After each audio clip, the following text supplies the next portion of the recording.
nga guys, ito na yung updates natin sa bago nating puppies dito sa balay. So, ano siya guys, ang anak ni Dora. So, ito guys, it's babae, ito po ay lalaki, ito po ay lalaki. So, ayan guys, tulog na tulog talaga sila guys. Gagmay kayo sila as in. Ang cute nila guys. Grabe sila ka-pink na pink gid sila kaayo. No? Muni lang mama in taong kaluoy.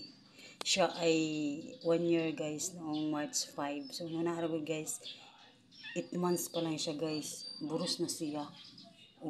Muuni iyang mga anak, mga puppies niya, gabi ka cute. Gabi ka cute kayo guys. So muna guys, na ginahulot pa na ko karong adlaw or ugma siguro or niyang hapon.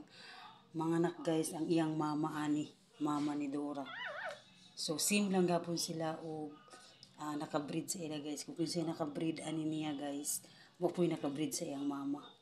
Grabe guys, aksidente gid silang na-breed sila ni Lucas.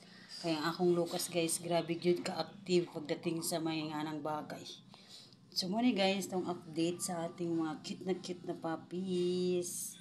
Yan guys, kini guys, it's ibaligya gini siya guys. Wag yung mabilin ani nila kay daghan ako iro guys, Ginoo ko. And kinahanglan gid sila guys. Maadto sila sa bag-o nilang parents. Ayan, sa ilang poor parents. Ayan guys. So karon dili pa nato sila ibaligya kay do pa man sila kaadlaw. So after 1 month guys, makita na jud ninyo after 1 month makita na jud ninyo kung unsa ka cute ang iyang puppies ni Doray.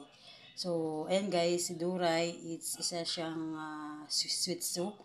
Ayan, ang iyang mama, ang iyang naka-breed sa iya is princess type, yung bang tag-as kag balahibo guys. Gabi ka cute niya, gamay nga ero. So mo na siya.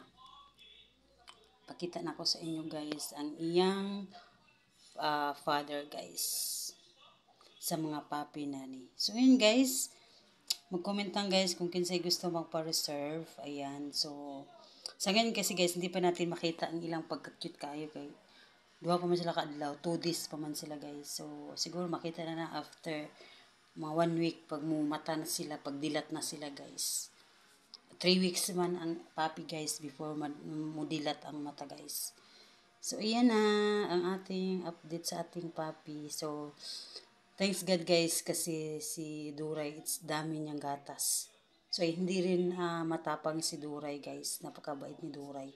So nagsagol-sagol na siya dito sa mga kauban niya, sa mga igsuon niya. Dili siya mamaak, dili siya mamangag, as in wala lang yun. Normal lang yun siya. So dili pa sila banghagon ana. Kay butan man ni si Duray. Ora guys, and see you sa next update na po.